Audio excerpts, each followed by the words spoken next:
વંથલી ખાતે બાબા સાહેબ આંબેડકરની 133મી જન્મજયંતિ નિમિત્તે શોભાયાત્રા ડીજેના તાલે અને જય ભીમના નાદ સાથે શહેરના મુખ્ય માર્ગો પર નીકળી ભવ્ય શોભાયાત્રા જૂનાગઢના વંથલી ખાતે વિશ્વ વિભૂતિ મહામાનવ દલિતોના મસીહા અને મહિલાઓના મુક્તિદાતા એવા ભારત રત્ન ડોક્ટર બાબા સાહેબ આંબેડકરની 133મી જન્મજયંતિ નિમિત્તે શહેરના રાજમાર્ગો પર પોલીસના ચુસ્ત બંદોબસ્ત વચ્ચે ભવ્ય શોભાયાત્રા નીકળી હતી।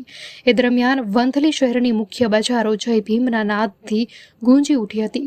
શોભાયાત્રામાં 1000થી પણ વધુ માણસો જોડાયા હતા। મહિલાઓ પણ મોટી સંખ્યામાં શોભાયાત્રામાં જોડાઈ હતી।